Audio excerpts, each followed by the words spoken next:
आने वाले दिनों में जाके सेल्स में किसका कॉम्पोजिशन ज़्यादा आने वाला है? मार्जिन, हायर मार्जिन वाला कौन सा है सर? कि आपका वर्किंग कैपिटल साइकिल सालाना बढ़ते जा रहा है ईयर ऑन ईयर जी और cash flow from operating activities भी आपका नेगेटिव है। जी तो ये क्यों है और कैसे आप इससे बाहर आ सकते हैं या कैश फ्लो पॉजिटिव हो सकता है जी। आपका? जो अभी गवर्नमेंट का एक बैन आया है फिक्स डोज कॉम्बो ड्रग्स में, इससे क्या आपके बिजनेस में कोई इम्पैक्ट आएगा?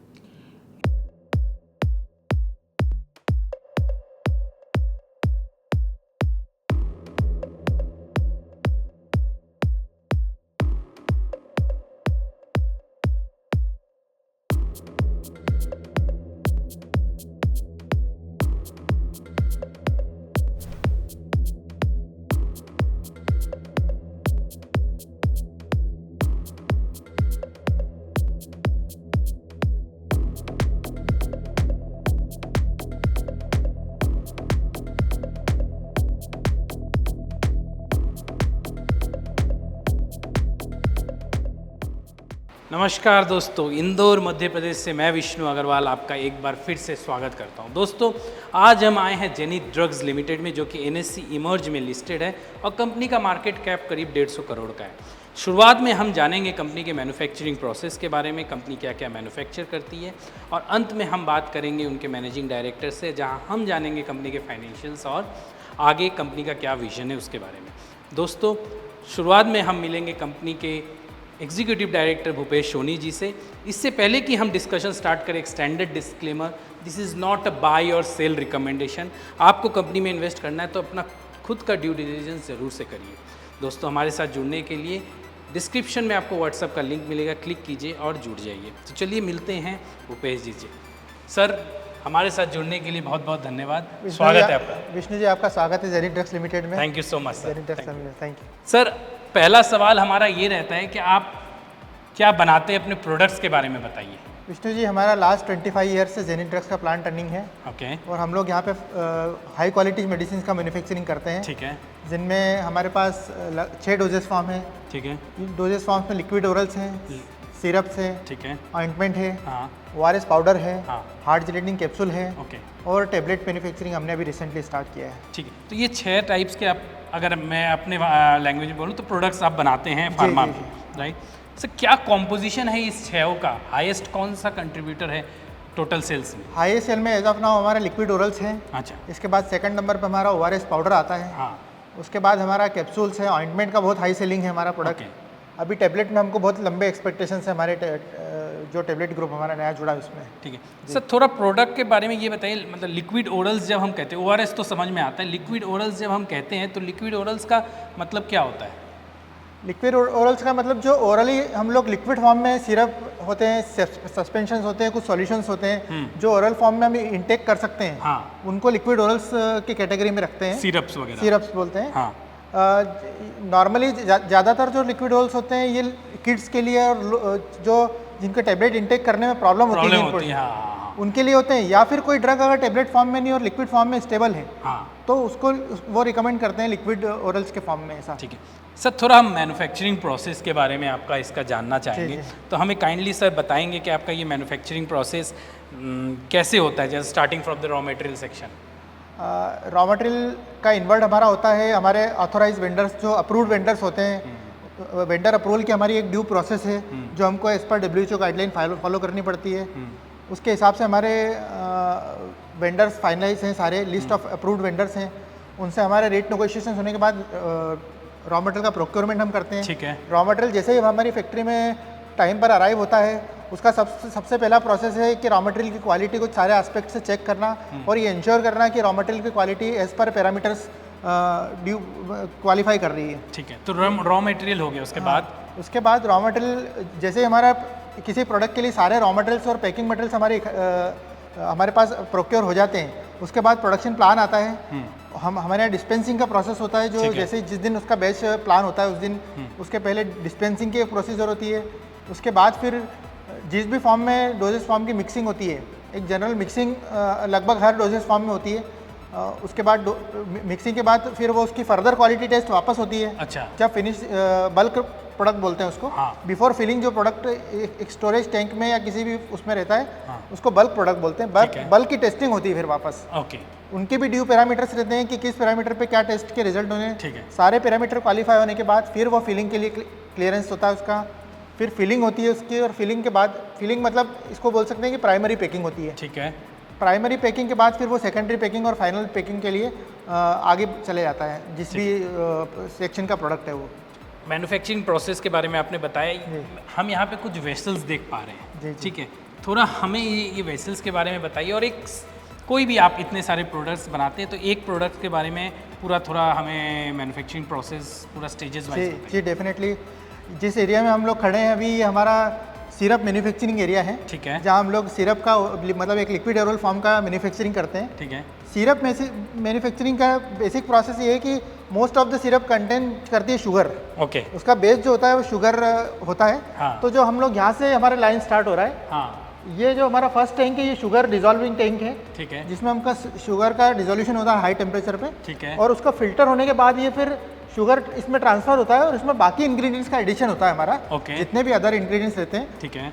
आइदर सॉल्युबल फॉर्म में और इनसॉल्युबल फॉर्म में। ठीक है। तो ये इसका मैन्युफैक्चरिंग होने के बाद ये बल्क इसी में रहता है जब तक टेस्टिंग नहीं हो जाए। ओके। और टेस्टिंग जैसे ही अप्रूवल आता है, हाँ। वैसे ही फिर ये स्टोरेज वेसल्स में चले जाता है। अच्छा। और स्टोरेज के हमारे पास 3 वेसल्स हैं ठीक डिफरेंट है। साइज के। हाँ। जैसे ही हमारा स्टोरेज वेसल में एक प्रोडक्ट आया तो हम नेक्स्ट प्रोडक्ट हमारा इसमें फिलिंग में प्लान कर मैन्युफैक्चरिंग प्लान कर सकते हैं मतलब। हाँ।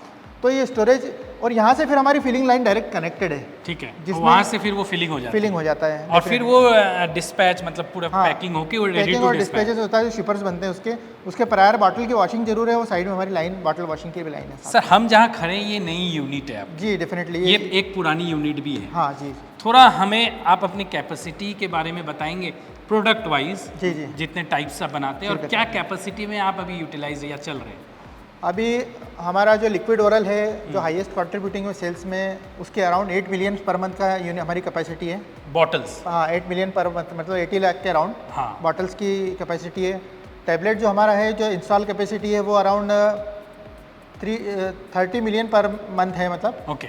और जो कैप्सूल है, हाँ।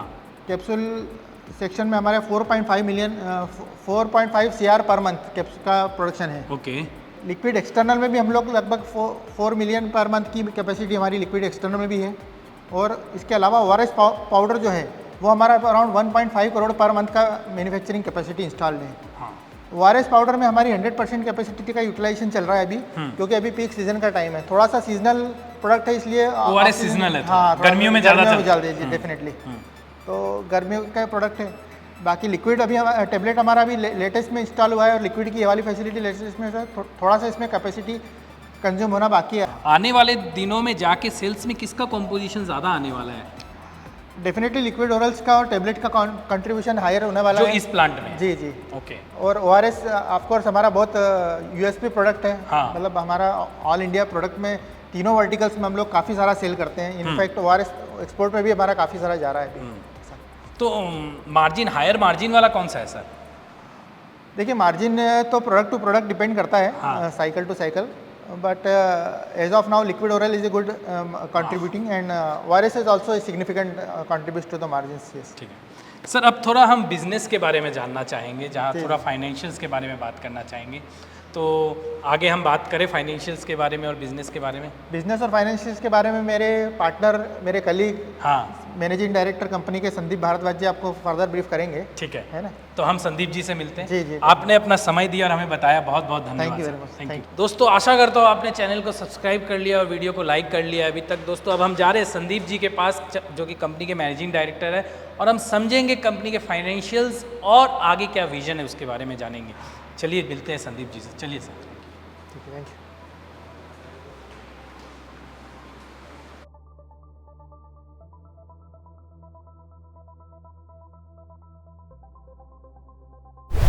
दोस्तों जैसा कि हम कह रहे थे, संदीप जी हमारे साथ जुड़ चुके हैं। सर बहुत बहुत धन्यवाद हमारे साथ जुड़ने के लिए। नमस्कार। नमस्कार सर। तो कुछ हम सर आपके कंपनी को अध्ययन किए हैं और कुछ एक फीडबैक लिए हैं, जी तो कुछ फाइनेंशियल्स और आपके बैलेंस शीट्स के बारे में कुछ जानना चाहेंगे। जी बताइए। सर पहला तो सवाल आपसे ये पूछेंगे सर, जो आपने करीब 130 करोड़ का सेल्स लास्ट ईयर रिपोर्ट किया है, जी उसमें थोड़ा कॉम्पोजिशन हमें बताइए कि कितना आप डोमेस्टिक सेल्स किए, कितना एक्सपोर्ट किए इन परसेंटेज में। जो हमारा बिजनेस मॉडल है हाँ। वो बेसिकली 4 वर्टिकल्स में डिवाइडेड है। ठीक है। फर्स्ट वर्टिकल जिसमें हम काम करते हैं वो गवर्नमेंट इंस्टीट्यूशन सप्लाई है।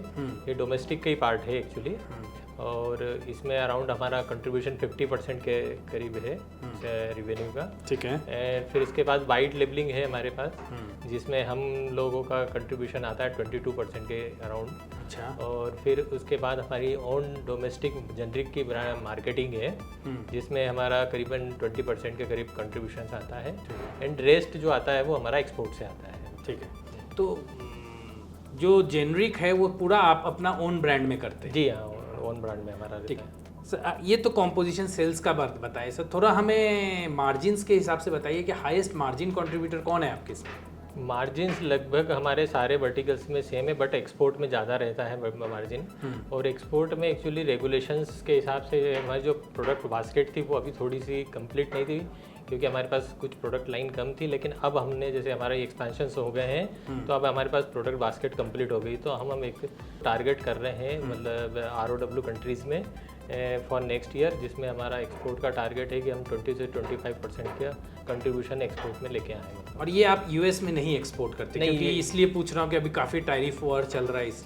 नहीं, एक यूएस में नहीं, हम वी आर टारगेटिंग मतलब जो rest of the world countries है, जिसमें अफ्रीकन कंट्रीज और एशियन कंट्रीज आती हैं, उनके लिए हम टारगेट कर रहे हैं। सर एक चीज़ जो आपके बैलेंस शीट से समझ में आती है वो है कि आपका वर्किंग कैपिटल साइकिल सालाना बढ़ते जा रहा है ईयर ऑन ईयर, जी और cash flow from operating activities भी आपका नेगेटिव है। जी। तो ये क्यों है और कैसे आप इससे बाहर आ सकते हैं या कैश फ्लो पॉजिटिव हो सकता है? जी, इसमें विष्णु जी ऐसा है कि हमारा जो रेवेन्यू में कंट्रीब्यूशन है गवर्नमेंट इंस्टीट्यूशन सप्लाई का वो 50% है। ठीक है। और फिर जो गवर्नमेंट का जो बिजनेस होता है उसमें 75 डेज 60 to 75 डेज हमें सप्लाई के लिए मिलते हैं। ठीक है। और उसके बाद हमें फिर 60 to 90 डेज का Credit period। क्रेडिट पीरियड लगता ठीक है। है।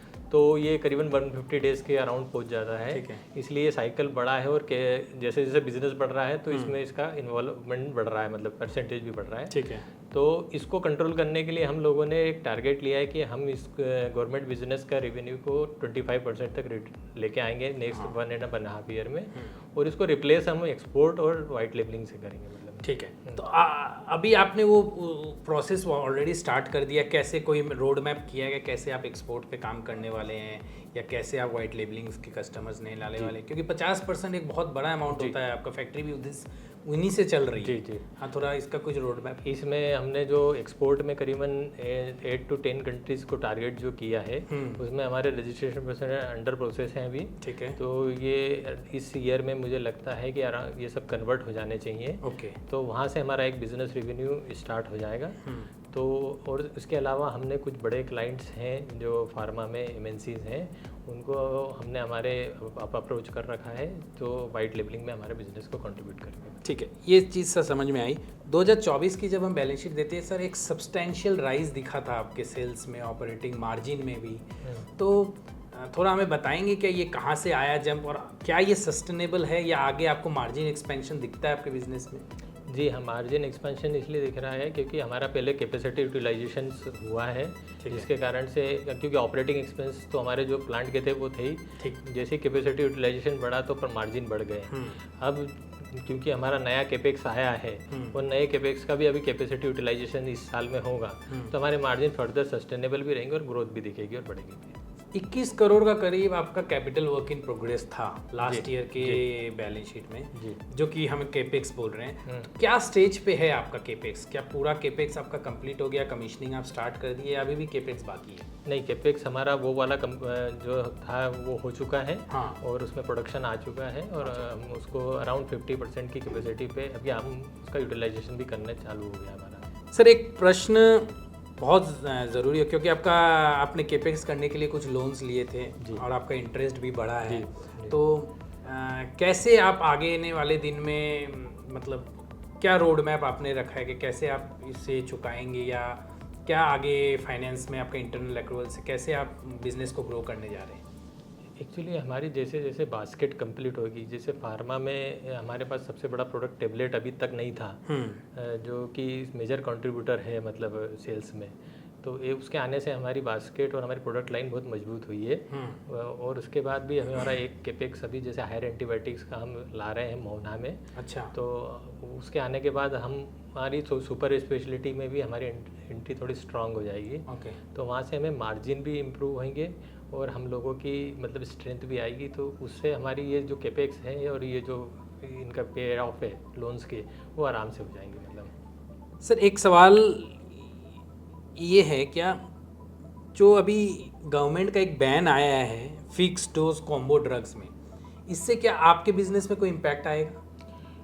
इसमें इम्पेक्ट तो आता है क्योंकि कुछ प्रोडक्ट हमारे भी रहते हैं। हाँ। लेकिन हम लोगों के प्रोडक्टों का एक्चुअली के नंबर ऑफ एसक्यूज बहुत सारे रहते हैं।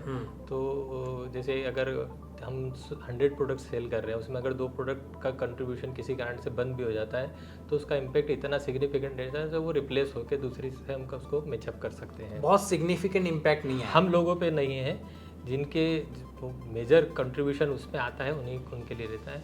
हमारी सेल्स सारे प्रोडक्टों से मिलके बनती है और हमारे मेजर प्रोडक्टों पे इसका इम्प्लीकेशन नहीं आया। ठीक है सर, हमने आपका मैन्युफैक्चरिंग प्लान दिखाया जो कि भूपेश जी ने हमें दिखाया। फाइनेंशियल्स ऑफ बिजनेस के बारे में आपसे बात कर ही लिए। एक शेयर होल्डर हमेशा एक लार्जर पिक्चर को देखना चाहता है, वो जानना चाहता है कंपनी का क्या विजन है। तो एक अगले 5 साल का जेनी ड्रग्स के लिए अगर मैं आपसे एक विजन मांगूँ तो क्या आप बताएंगे? विष्णु जी, इसमें कंपनी का जो विज़न है, हम लोगों के पास अभी जैसे 6 प्रोडक्ट लाइन है। हाँ। हम चाहते हैं कि जो रेस्ट प्रोडक्ट लाइन जो हमारे पास अभी नहीं है, हाँ। वो नेक्स्ट 5 ईयर में हम लोगों की बास्केट में आ जाएं। ओके। उसके लिए हमें कुछ मैन्युफैक्चरिंग कैपेक्स करने होंगे, वो हमारे प्लान में है। हाँ। और उसके साथ साथ हमें उसकी मार्केटिंग को भी स्ट्रेंथन करना है। तो जो हमारे 4 वर्टिकलों में हम मार्केटिंग कर रहे हैं, उनमें हम जोग्राफिकली भी एक्सपांड करके उसको ग्रो करें और एक कंसिस्टेंट ग्रोथ और उसकी जर्नी को हम इस्टेब्लिश करें। सर आपने कैंडिडली इतने सवालों का जवाब दिया, हमारे को समय दिया, उसके लिए बहुत बहुत धन्यवाद हमारे साथ। जी thank you so much. Thank you. तो दोस्तों ये थे संदीप जी और हम बात कर रहे थे जेनी ड्रग्स के बारे में। आशा करता हूँ आपको ये वीडियो अच्छा लगा होगा। चैनल को सब्सक्राइब और वीडियो को लाइक करना मत भूलिएगा। फिर एक disclaimer, this is not a buy or sell recommendation. हम सिर्फ इसलिए लाते हैं ये कन्वर्सेशन ताकि आप इस कंपनी को और बेहतर तरीके से जान पाएँ। फिर मिलते हैं एक नए शहर से नई कंपनी के साथ, तब तक अलविदा, खुश रहिएगा, नमस्कार।